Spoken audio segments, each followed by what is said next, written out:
Well, there it is, 5-2. We make it to the next round of the Copa del Rey. What a game. I mean, what a game, man. Let's talk about it. There's a lot to talk about and a lot of controversy. Let's get right into it, man. What's up, everybody? Welcome to another video. Today, we're talking about Real Madrid versus Celta Vigo game. It was a crazy game. Not action-packed at first. It was kind of stale at one point, but then you already know what happened at the end. I actually just went crazy. It's insane. But before we go into that, guys, if you guys are new to the channel, man, drop a like, drop a sub. I really would appreciate it. We're trying to get to 20k subs. It is a lot for me, and if you're Madridistas out there, do me that big favor, man. Drop a sub, because I know a lot of you guys are not sub to me, so it's crazy. But nevertheless, man, let's go. Let's try to get to 20k. If you guys are wondering, why is this Madridista wearing a Bayern shirt? Because this Bayern shirt, I mean, you can't deny it's pretty cool. I mean, it's quality and it's pretty slick. I mean, it's nice. But we're gonna talk about Real Madrid. But if you're wondering what happened today, man, that's what I'm wondering today too. What happened today? Because we started the game okay, not the best way. I feel like it was just another one of those Madrid games that were just slow. No like urgency from Madrid. You know, you would have thought that after getting beat and trashed by Barcelona in the Super Cup, and then watching Barcelona, I'm sure a lot of Real Madrid players don't watch Barcelona, but I'm sure they see the score. After seeing Barcelona absolutely demolish, what was the team that they played? Betis 5-0, I believe it was 5-1. You would think that this Real Madrid team would just go into this game ham, crazy, like, you know, all that, which we didn't do bad, but there was a few things here and there. The lineup itself was just kind of weird. But nevertheless, let's go minute by minute and into what happened. So first and foremost, man, we're not going to deny, we're not going to jump over it. There was a pretty clear penalty for Celta Vigo. I forget who it was, the attacker, but nevertheless, it looked pretty clear to me that Lunin didn't get any of the ball. Maybe he scraped it, but from the replays, at least, I didn't see anything. And obviously, you guys know after that, Mbappe went on to score a pretty brilliant goal, which was, you know, credit to Mbappe. I'm really glad to see that we're starting to get to the Mbappe that we purchased, right? Slowly but surely, he's getting there. But man, it was just surprising. I really thought that was going to be a goal that was just going to get brought back. Boom. All right, we keep going. No, like they didn't even call the ref to go look at the goal by the VAR. I mean, look at the foul, the penalty in VAR, which is insane to me, because obviously we're Madridistas, so we're like, yeah, let's go. You know, it's a goal for us. There's no penalty. But put yourself in the other team, right? If this was Madrid getting that called against them and it's a clear penalty, and let's say Atletico Madrid go on a counterattack and score, how mad would you be if they don't call that? That's how I see it, because obviously as a Madrid fan, you don't want that to be called any day of the week, right? We want that to just be ignored. But it kind of sucks because it could happen to anybody, and in this case it's the other team. But you gotta think of it like, if this was my team, would I be mad? And trust me, I would be livid if that didn't get called there. At least the ref should have gone to review it at VAR, but not even that. And boom, right away, man, Madrid score 1-0 up. Let's go. I do want to highlight, though, I've been criticizing Tchouaméni a lot. And today, I actually liked what I saw from Tchouaméni. He started a little shaky. I'm not going to lie. He looked a little nervous, but I mean, he's getting booed by his own fans in the stadium. You'd be a little nervous too, right? But nevertheless, I saw something different from Tchouaméni that I haven't seen in other games. And that is pretty much conviction. The wanting to get the ball back. Every time there was a player, Tchouaméni, and when I saw Tchouaméni running behind him, I saw Tchouaméni throwing himself into that tackle, trying to win the ball, even though he didn't win it. But honestly, 7 out of like 10 times he did win that ball back, which was amazing to see. I feel like we haven't seen that Tchouaméni in a while, trying to win those ball backs, just playing dirty, not fouling wise, but just getting himself dirty, going on the ground, you know, doing the dirty work. And I did see that from Tchouaméni today, which was amazing to see, to be honest. And looking at the score from FOTMOB here, looks like he got an 8.8. He actually got man of the match, so I'm not even surprised about that. He did a really good game today. We'll get into the player ratings at the end of the video, so stick around for that, guys. But After that, man, a great link up play from Mbappe to it was Brahim, and then Brahim lays it off for Vinny. Beautiful finish from Vinny, 2-0 up. At this point, we're flying. We're like, all right, bet, let's go. And yeah, man. But then I feel like this is what happens with Madrid recently is that we start to slack off and kind of like, yeah, we won it already. Let's not run. Let's not, let's just relax. We're just gonna play the game out. Boom, let's go to the next one. And boom, look at that. A freaking, what was the first goal? It was a mistake from Camavinga. Unfortunate mistake, to be honest, but mistakes happen. It was kind of a big mistake, to be honest, because he did just kind of like leave the whole defense bombarded, dumbfounded. Like, yeah, it was pretty bad.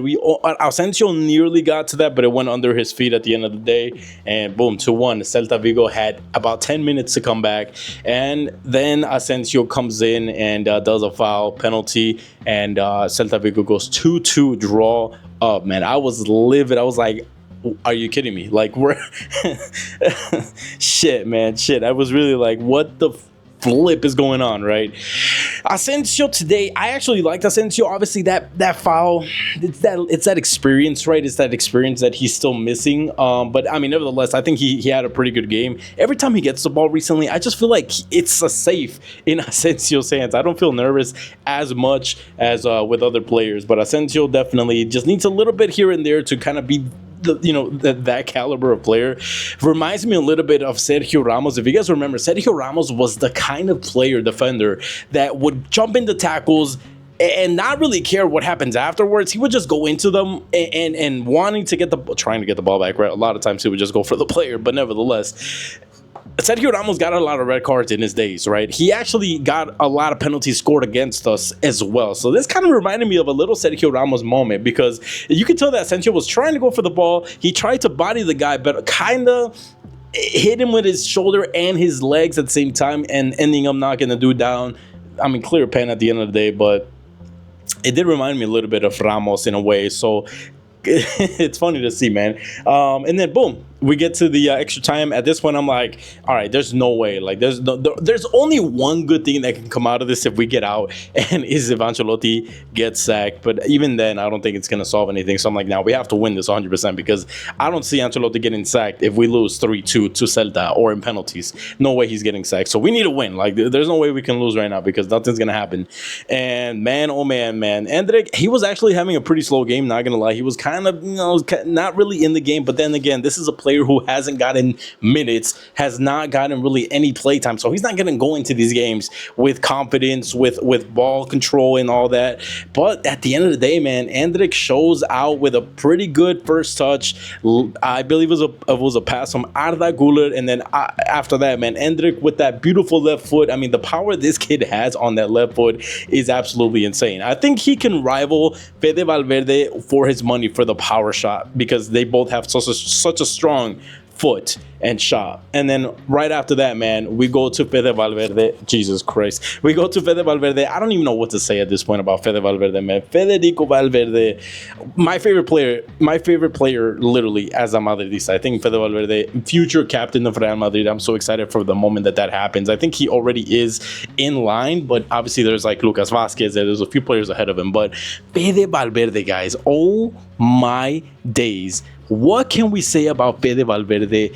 This guy it doesn't even look like he's hitting that hard of a shot because he doesn't like wind up. He just kind of bounces it and boom. Like, I don't even know how to explain it, guys. But at this point, I feel like 80% of the times that he shoots from outside the box, the ball is going on target. And if it's going on target with that amount of potency, the ball is going in. So this is one of the other reasons I don't want Fede Valverde to play as a right back for us this season, because we're going to lose that out of the midfield. And it's very important for those games that the enemy, the opponent, is just sitting behind. Those kinds of shots end up breaking something. So, man, I mean, Fede Valverde is just out of this world, guys. Out of this world. And then after that, we have Endrick again with a back heel. Just wonder goal at the end of the day, man. But that is the result, 5-2. A pretty decent game, I want to say, but then a little bit lackluster, same Madrid that we've kind of seen. But then the end, it did. The superstars came out,